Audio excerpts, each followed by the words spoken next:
So in the first movie, I know that the flute lady was inspired by a real childhood fear that Andy had. Between the two movies, is there anything for you that was inspired by a real fear you had? In the two films, I'm a producer, so my feet are a little bit hammered to the floor. I've never been scared of presences, of ghosts. I can walk at home in the dark without a problem. Sometimes I don't even turn on the lights.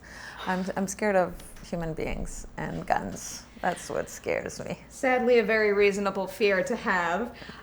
One other thing I really wanted to ask you about is the use of VFX in this movie, because you guys are pros at creature VFX, but de-aging technology is a whole new beast right now. So jumping into that, was there anything about applying that to the young losers that really surprised you? Well, it was an exploration. Andy was absolutely convinced it would work. He's our fearless leader, and I go behind him, and he believed it was going to work. We hired the most amazing team. It's a house called Lola. They do a lot of these things, but they had never really done this kind of de-aging, which is a very particular one. It's not about making the skin tighter or less wrinkles. It's really about changing, like reversing the physiognomy. And Andy had a lot to contribute in that because he is a physiognomist. So he was the one that would tell them, okay, we have to make Jack's head bigger.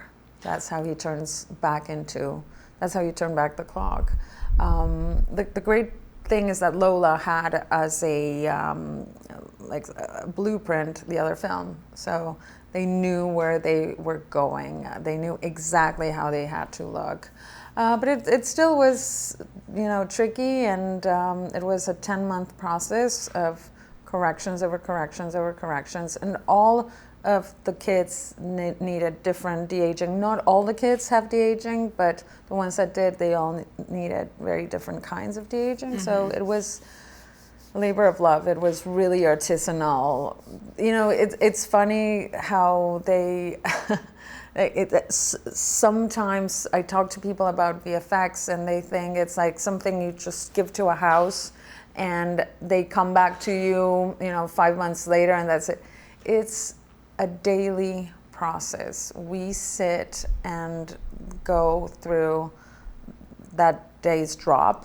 It's called like that, and Andy makes notes and notes and notes, and you have to have a constant rapport with the VFX houses to get what do you want? It's a true art form, and they deserve even more credit than they already get. It's 100% a true art form, and chapeau to the directors and producers that stay on it, because that's how we get the best work out of the VFX houses. Absolutely. One story point I was dying to ask you about, because I am a huge Jess Wexler fan. You cast her as Audra, and I'm like, give me all the Audra scenes. Was there ever a time when you considered more scenes than just the introductory scene at the beginning? There is another one that we've had to keep in our back pocket. It's a great scene between her and McAvoy.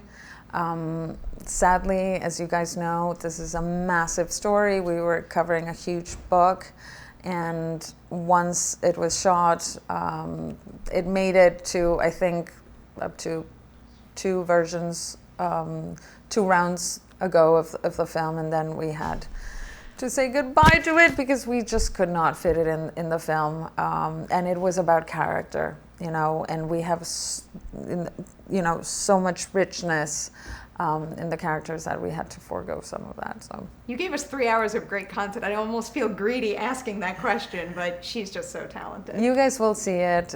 We will make sure that this comes out. No, we don't want additional scenes. We want to put it back in the movie, so we'll make sure that comes out. I like the sound of that. To wrap up, I know how important Bev's fears in the first movie were to you, because she was one of the only ones who had a fear that was real, that could really exist in the real world. In this movie, though, there's a lot more of that. So was there any particular character who had a fear that you're like, we gotta really nail that in order to get it right? Well, all of them. This is and these are fears that at my age are much more relatable because we're in that generation, our late 30s, early 40s. And they are fears that will stunt not even your growth, they will stunt your life. So we crafted them with a lot of concern, thinking overall in what had happened to them as kids.